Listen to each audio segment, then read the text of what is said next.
You are listening to Mining Stock Education, where you'll learn from the top leaders in the natural resource sector and uncover quality mining investment opportunities. The largest gain I ever had as a venture capital investor was buying internet stuff in the early 90s, 93-ish, 94-ish, and then it went on to become a very big category. And we had some outstanding wins as a result of it. Now, it also, got way ahead of itself, got very bubblish. You had pets.com and everything blew up. And actually following that, I exited the business. I said, and by the way, that's coming in our stuff. And by the way, there'll be a time to sell this stuff.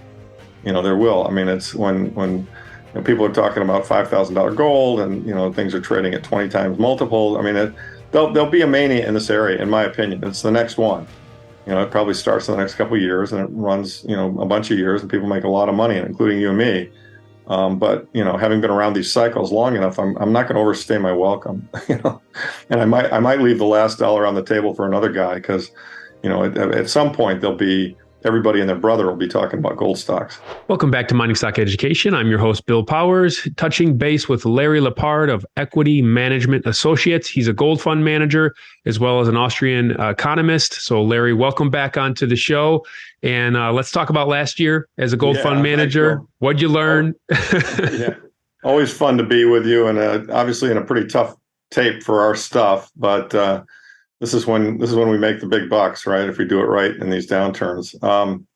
What did I learn last year? Well, I think I said to you earlier, I didn't think that Jay Powell trying to be Paul Volcker, that wasn't on my bingo card. I thought the Fed would tighten. I didn't think they'd tighten so fast that they would throw everything into a tizzy in the sound money camp. Muhammad Al-Arian used the term, I just love it, where he said the Fed hit the brakes and the economy is going through the windshield. And I think that's about what's happening right now.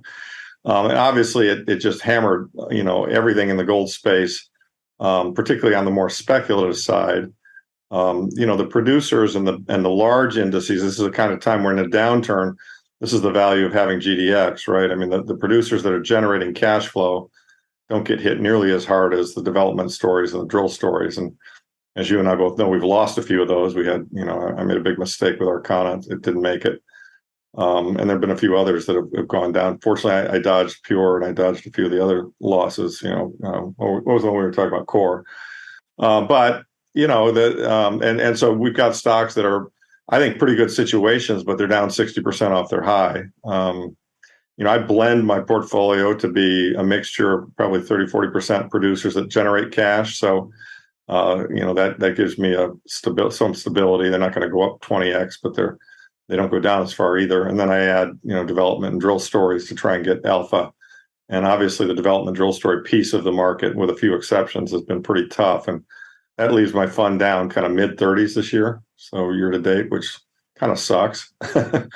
But as we all know, the operating leverage and torque in these things is really substantial. And, I've got good companies selling at low multiples of cash flow, low multiples of the gold that they have in the ground. And, I've got many, many, many situations that I'm absolutely confident with a turn in the gold price, a breakout above 2,000, or convincingly above 2,000 will, double, triple, or quadruple. So, a 35% drawdown, I think can be matched by, one of these next couple of years is going to be up 100. In 2019, we're up 97. In 2020, we're up 122. So sadly, it's the nature of this game that it's really volatile. And, you got to be willing to, take the drawdowns in order to be there when it moves and goes to the upside, because as you and I both know, it can go pretty quickly. And, people say, well, I'm going to wait till it turns and then I'll jump in. Well, that's not a bad strategy. It can work, but you're going to miss the first 20 or 30% because that can happen in a matter of days. So, it's been a hard year, but I'm unconcerned about the longer term outlook for this asset category. I think we're on the cusp of a very, very big bull market. I think what happened in the FANGs and a lot of other things, it's our turn now.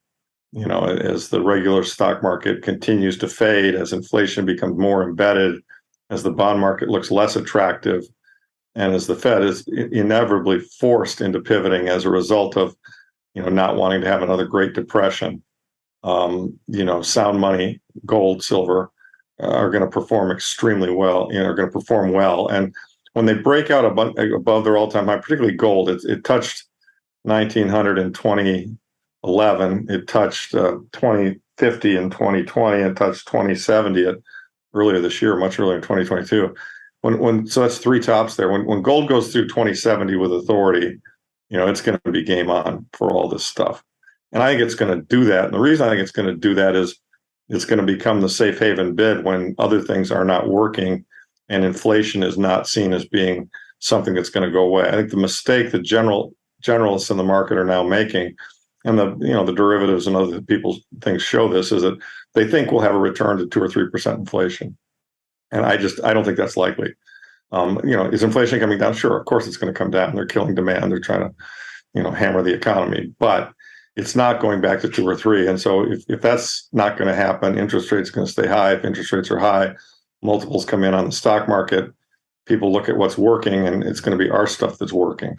And so, and our area is a small area. As total capital in the gold mining space is maybe $1 trillion, and there's about 450 trillion of financial assets in the world.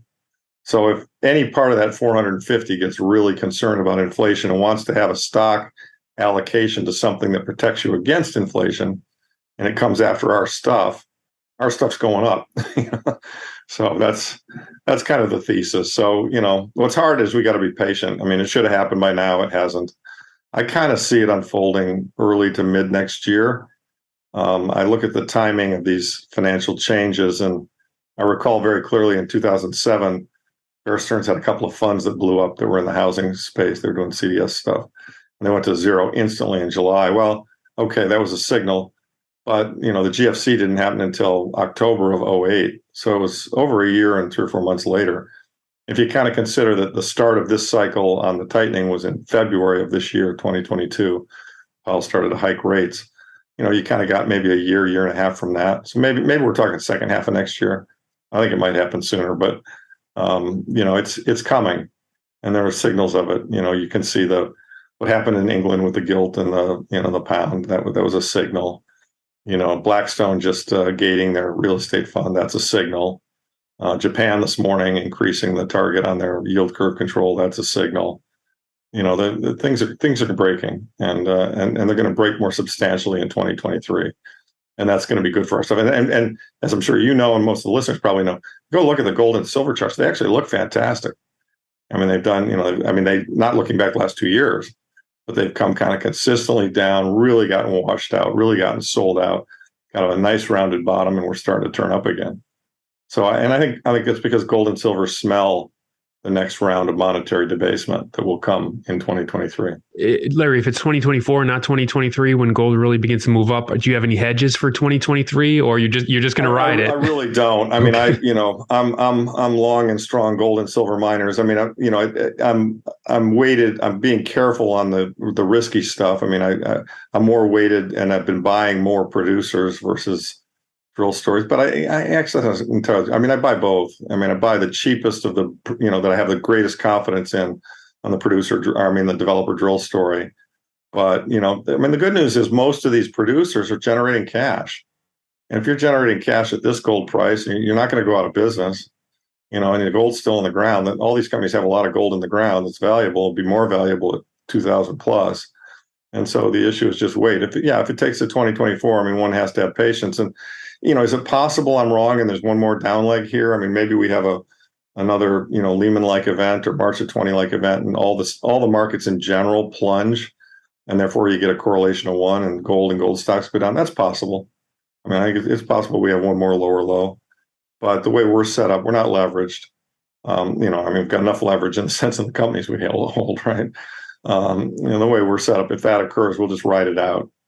And I think the other side of that will be massive money printing, because the alternative to that is they're going to have something that looks like the Great Depression. And the Fed has proven it's a political organization. When the squawking about inflation got large enough, they came in both guns blazing. When the squawking about the downturn, unemployment, soft economy, high inflation, it gets high enough, they're gonna have to pivot. And that's what'll drive our stuff. Last year, what was your best performing stock? Were you in any of the discovery plays like Snowline Gold or something? I had a little bit of Snowline, not enough, that worked. And to be honest with you, I mean, I think that one's a little bit ahead of itself. I mean, it's, you get these stories. I mean, I caution people against chasing these things that, have a discovery and the market cap goes up 5 or 10x. I owned it. I made some, but I owned it small. Probably my best performing stock last year, a couple of them. I mean, Outcrop has done really well. It's a drill story in Colombia. It's really cheap. It's done incredibly well. Some of the development stories have held together pretty well. I mean, Silvercrest has worked nicely. Cisco Mining has worked pretty well. Sabina has worked pretty well in the latter half of the year. Some of the big producers have held up pretty damn well. I mean, Endeavor Mining, the African producer, I mean, they haven't had their costs go up as much as everybody else. Diesel is somewhat subsidized in some of those countries, and labor costs haven't been pushing on them, and their capex there is much lower. It's hard to find a gold stock that's up on the year, but I've had a lot of gold stocks that are not down very much on the year. And of course, then I've had development drill stories that are down 70 or 80%. But I think the value is still there, and in fact, in some of those cases, I'm buying them. You know what I mean? It's they're just out of favor right now because there's no new capital coming into the space, and everyone's not thinking about it because they think that inflation's not going to be a problem, and that's the big deviant perception that I have. I think inflation is going to be a persistent problem. I think we hit peak deflation in March of 2020, and we're now in an inflationary environment until proven otherwise. And whether it's super high inflation or medium inflation, or even I think the new low inflation, you've heard some of the Fed people talking about this. Maybe we should define the target as 3 or 4%, not 2, right? Mm-hmm. And that's kind of what I consider to be the new low end of inflation. They may get it down to that, but it's gonna be a persistent problem. I mean, you see a lot of places too. You look at the wage growth. Wage growth is now consistently kind of north of 5%, actually approaching 6%. And these rail workers just got a big package. The airline guys got a big package. So what they didn't want to have happen, which is have the inflation get into the worker psyche and the wage spiral, it started to happen. And prior history shows in the 70s that's very hard to put back in the bottle. And Tavi Costa on Twitter has a great chart that he shows. The 3 waves of inflation in the 70s, and you can see inflation didn't go straight up in the 70s. But it trended up with higher highs at each peak and higher lows on the pullback. And so we just had a big spurt, based on COVID, all the printing and sending money out, helicopter money. And they're trying to get it back under control, and they are, and it'll come down for sure. But it's not going to come all the way back down to 2. We're not going back to what things used to look like. Not in this, not with the war going on, not with supply lines hurting, not with wages being pushed up. Not with shortages, et cetera. I mean, and that's the other thing. Some of the inflation is based on shortages. It's not based on, it's not just the money thing. And the way you alleviate shortages, you create more supply. The way you create more supply is you make capex to drill more oil, as an example. Well, when you're pushing interest rates up and you make capital more expensive, it makes capex less likely to occur. So ironically, some of the things they're doing aren't really helping their case. Do you see the ESG movement as hurting the gold industry, not just the oil industry, the hydrocarbon? That's a great question. Yeah, a little bit by proxy. I mean, I see a lot of environmental pushback on nearly any new gold mine. I mean, I'm involved in one right now that I think will get approval this first half next year out in California at Rise Gold. But, and this is a perfectly clean mine with a great EIR. That shows absolutely no damage to the environment, and yet there's the majority of the community supports it, which is why I believe we'll get our permit. But there's a very vocal, liberal left group of people in the town that just don't want any mining, even though they won't even notice it. It's all deep underground, and the above surface plant will look like a Walmart, but they don't want mining in their town. What about names you like now, Larry? Listeners love when you name names. Anything you want to highlight? Sure. I mean, look. I mean, a point I should make to you, Bill. I've said this before, and I'll say it again. I could be wrong about any one of these names. And one of the most important things for any investor in the gold space is to have their bets sprinkled out among a bunch of names, because it's all a probabilities game. There's nothing certain in this business, absolutely nothing. And so, and you have 40 names in your portfolio, right? Something like that? Yeah, even more if you count some of the small drill stories. But, and so if you want to do the safest thing, you stick to the biggest names because they've got the most mines, the most diversity, the best financial strength, et cetera. And they're not going to be 10 baggers, but they're going to consistently participate if prices of gold go higher. So, in that bucket, you kind of got, I like Alamos, I like AEM, I like Eris, I like Equinox, I like Endeavor Mining, the African one. I like Fresnillo, the big silver miner. I like Hecla a lot. I like K92 a lot. I like Silver Corp and Silver Crest a lot. Then when you start to go down into a slightly riskier producer bucket, I'm buying Argonaut right here. New CEO there, a guy named Richard Young, who built Teranga and sold it to Endeavor. He's a world-class manager. He will get Argonaut. Argonaut will be a valuable company, but there's more risk. Eris Mining in Colombia, very cheap for what they have. Vino Silver in Mexico, very cheap for what they have. Aya Silver over in Africa, very good situation, worth a ton of money. Cerrado, a developer in South America. Equinox in the U.S., I think I might have mentioned them. First Majestic is kind of a core holding in the silver space. Fortuna, Guanajuato Silver, a developer in Mexico. Great CEO, small emerging, risk, but I like it a lot. Orezona over in Africa, development story, and Torex down in Mexico. Those are probably my largest weightings of producers, but I own some other ones. Galantis, I don't know if I mentioned that one. You're still in Step Gold too? Yep, still in Step, like Step. Yep, good names. I'm also in Erdene. Same jurisdiction, same area. Step's producing. Erdene is on the way to producing. So those are kind of the producers that have most of those have cash flow, positive cash flow. In fact, I think almost all of those have positive cash flow. And Larry, you're all over the world: Mongolia, Mexico, Colombia, everywhere in Africa. Yeah, but there are places I won't go. There are jurisdictions that I do not like. I mean, Peru is is one of them, becoming one of them. Argentina is kind of one of them. Where the Lundin mine? Ecuador is another area I like. Brazil, I think, is pretty good. Argentina, it's got issues. I mean, capital controls and stuff. I actually think Africa is a lot safer than people think. Depends what part of it you're in, but most of it, I mean, Endeavor's done a great job. Like you said, with Africa, your costs are lower right now, even in the high inflationary environment. Absolutely. And you can actually get permits over there quicker. Well, that's the thing. I mean, you can find, I mean, there's low grade gold laying all over the western side of Africa that wasn't explored, because of the geopolitics until, this whole thing just started 10, 15 years ago. And it's still, I mean, you can go into Côte d'Ivoire or, all the Senegal, all those countries there and find good deposits and you can bring them to market. I mean, you can turn a deposit into a mine in like a year or two from a permitting and the CapEx is lower, the labor is lower. Some of those countries even subsidize their diesel. So the government's helping out with lower diesel costs if you're using diesel gensets, et cetera. So, look, you've got to have the right security, and Teranga had it, Endeavor has it. I think the well-run companies there, B2 has it, but that's the security is always somewhat of an issue because there are some areas that are less safe than others. But yeah, I like Africa. On the development side, it's a pretty short list. I mean, I give you kind of my favorites. I've got more than this, and developing is risky. I mean, as you and I both know, we did Arcana, it didn't work, right? I mean, I still think there's a mine there. I think the capital markets and management screwed it up.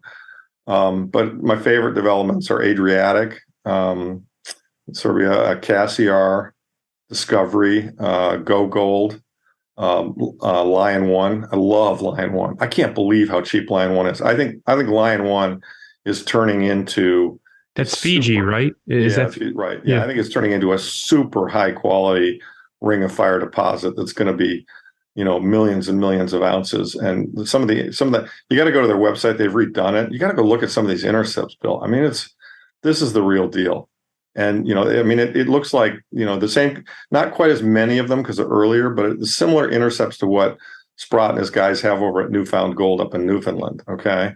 and that thing's got an $800 or $900 million market cap. Line One's like in the 130 range, something like that. So, I mean, I think Line One is a sleeping giant. I love it.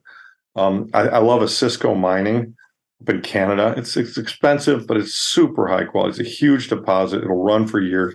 The management team is world class. They'll get it financed. I mean, it's just a very high quality developer. And I told you earlier, I mean, I'm involved with one that's quite risky. I'm on the board. We own about 10% of the company, called Rise Gold, out in California. Rise is trying to reopen a prior mine that ran from 1870 to 1941. 1941, they were producing 120,000 plus ounces at high grade. So, if they were to produce that again, that would be West Dome, which is worth $1 billion too, right? Now, there are two issues to get, that prevent us from maybe turning that into a producer. One, we've got to get a permit. The EIR, the Environmental Impact Report, just got finished and published. It's been many years and millions of dollars in coming, and it's completely clean. And so we need to get this permit vote in the first half of this year, which is when we believe it will occur. No guarantee. With the state government or the federal government? No, it's the local board of supervisors, the county board of supervisors. There are 5 of them. We need to get 3 out of 5 votes, and we think we have 3 or 4. So that will happen in the first half of this year, we believe. And if it does, the market cap of this thing's $10 million, right? So, I mean, this is a super high quality deposit that could grow substantially, and it won't be $10 million if we get that permit. But, I mean, I think the market's obviously saying we don't believe you're going to get the permit. So I think we will. There's a chance we don't. And people have to consider that. So, but I think it's on a risk reward expected value basis. I mean, I rate the odds we get it pretty highly. And if we do get it, it's not, it's not 10 million. So it's a -1 if we don't get it. But I think it's it's definitely a 2, 3, 4, 5x just getting a permit. So, so that's an interesting bet. And then on the drill side, I'm always looking for kind of the best numbers. I mean, Line One's drilling some great stuff. G2 Gold, I like. They're drilling some great stuff. High Gold up in Alaska has had some great stuff. Silver Tiger down in Mexico, I think that thing's a monster. I think it's an absolute monster drill story. Viscount in Colorado and Utah, I think they've got some really good stuff.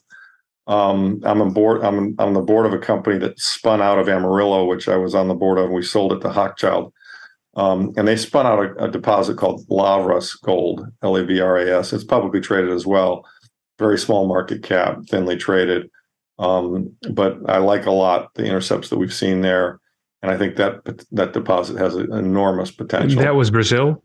Yeah, it's in southern Brazil. Yeah. So, we own a big piece of it, and obviously I'm biased. So, but you've disclosed all your biases for listeners to assess. Right. I mean, so that's all you can do. Look, and I would say to everybody listening, there's risk in all of these. Absolutely, every single one of these could blow up. I mean, maybe not Agnico. That would be something. That would be something. I mean, Agnico is going to live no matter what, in my view. It's one of the best well-run companies, right? In one gold stock, I'd probably tell her to buy Agnico and forget about all the rest. Yeah. But so, yeah, those are some of my favorite names. I mean, I've got a lot of other names, but I just kind of picked out the ones that right now look particularly good to me at today's prices. So, Larry, well, I know that listeners like the names. They like your forthrightness, like you shared your biases. They like the fact that you acknowledge risk, which you've done. And I mean, what more can you ask? You're a Perma-gold bull because you're an Austrian. So that's the one honestly, blind spot, maybe, right? Yeah, that's a big blind spot. Yeah. I mean, if gold goes to 1,500, none of these are going to work, and it stays there. And if gold goes to 2,500, all these and a bunch of other shitty ones are going to work. But these are, of all the ones out there, in my opinion, these are the best risk reward trade-offs, kind of what you're paying for what you're getting. So, yeah. And your website is EMA2.com. And I'm on Twitter making a lot of noise just under my name, Lawrence Lepard. So and you're also a Bitcoin bull, right? Yeah, I do believe in Bitcoin too. I encourage all gold people to take the time to understand what Bitcoin represents. Very volatile. It's not FTX. It's not crypto. All crypto is fraud. Bitcoin is a digital enhancement. They created Satoshi, and I think Satoshi was actually a committee of people who did it and remained anonymous. They've created proven digital scarcity. And the question is, will that matter? And I believe it will matter because I think more and more people over time are adopting and using it and believe in that digital scarcity. And as long as you've got true digital scarcity and a fixed supply of these tokens, 21 million of them, then, you can kind of do the math and say, all right, there will continually be demand for people to buy something that's a money substitute that has digital scarcity.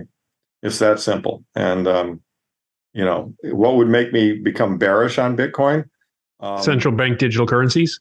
Well, no, because governments don't like competition. Yeah, no, they don't. And those are coming.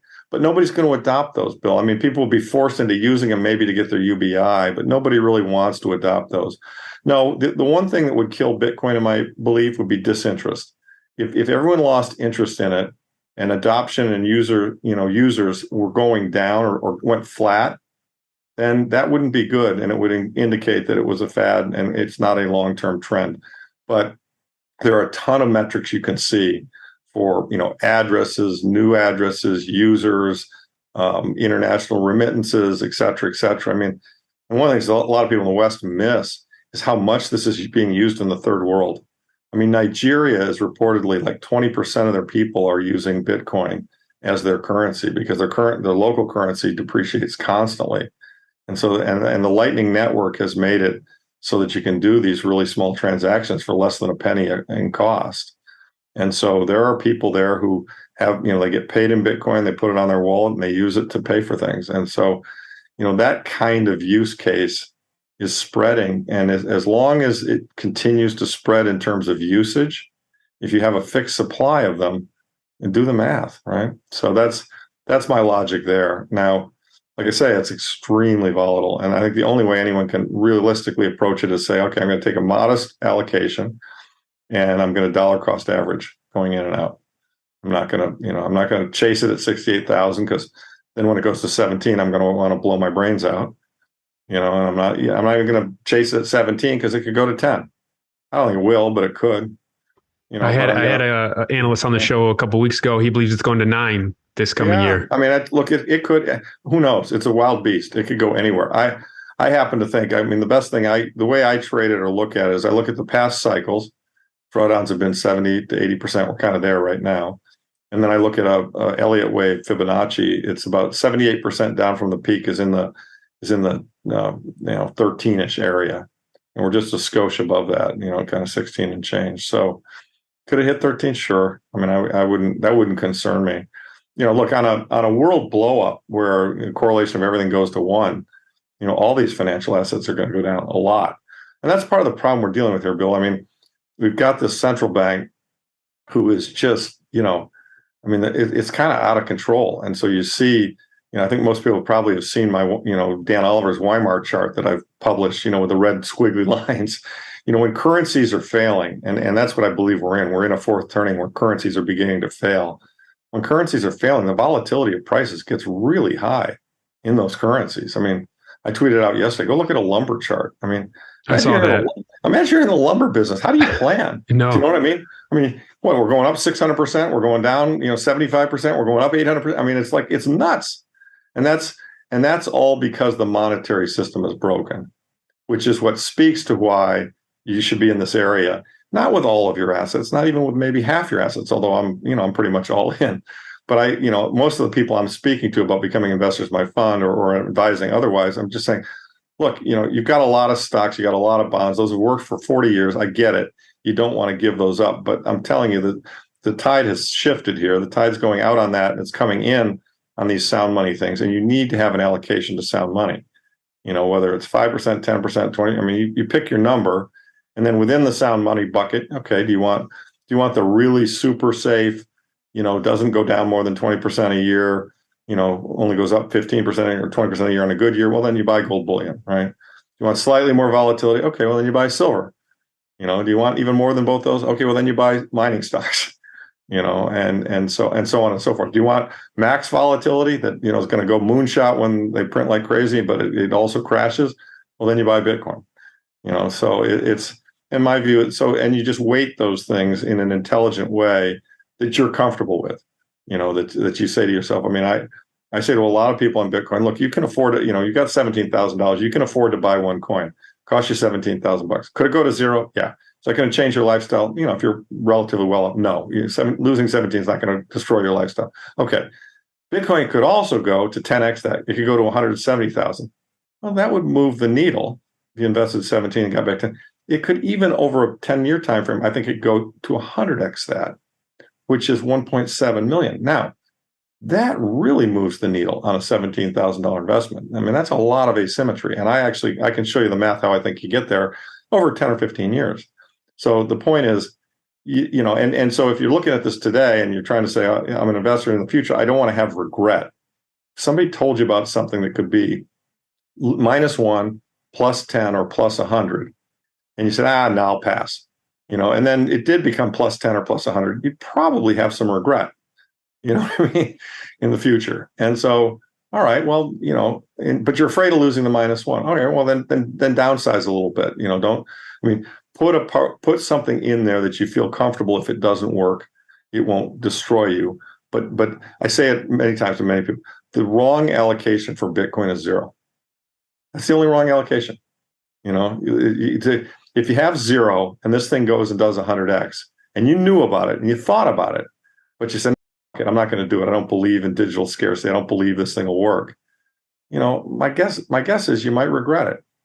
So but you would say do that after you put something in physical gold. Would that be your advice too? Yeah, absolutely. That's the high octane, icing on the cake. You really want to, if you want to buy, it's probably, I put it kind of in the same bucket as some of these mining stocks, some of these drill stories. You don't call it digital gold like some do though, do you? I actually kind of do. I don't generally call it that, but it's not, because it's not tangible. Okay. And a lot of gold people get upset about it not being tangible, but it is an immutable record. And if you really think about what money is social obligation amongst people. If I have money, I can exchange money and I can either get some labor or some products, right?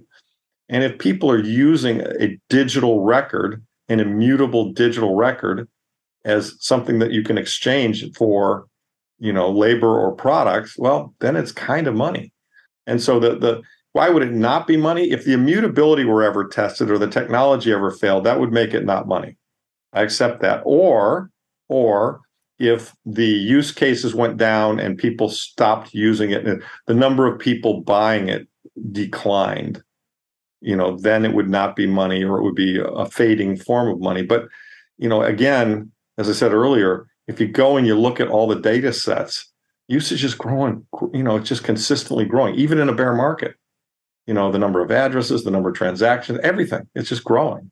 And so that tells me that there's a growing segment of the population in the market that is getting some benefit from this. This reminds me so much, Bill. I was an investor in the technology stocks in the internet days, and I remember there were a lot of skeptics of the internet in the beginning. Paul Krugman, it's a fax machine. Who cares about this shit? It's clunky. AOL sucks. I got to dial up. All that crap. But you know what? Every year more people are using it.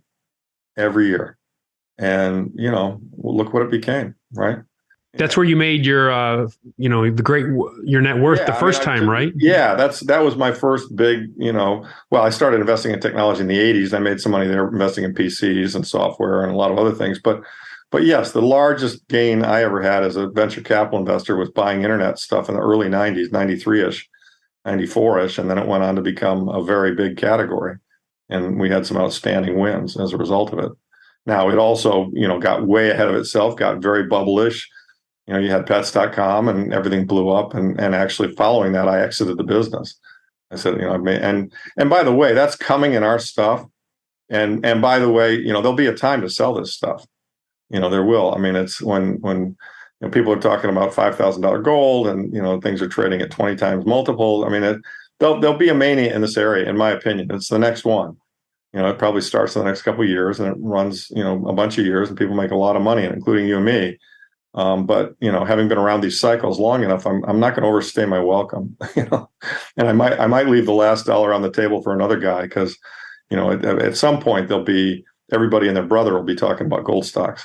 Just the way they were talking about the FANGs. Remember how all the Tesla people, all the ARK people, right? I mean, they were just like, this stuff can't lose. It's the most fabulous stuff ever. That will be, I predict that sentiment will be coming to our stuff probably 2 or 3 years from now, maybe 4 years from now.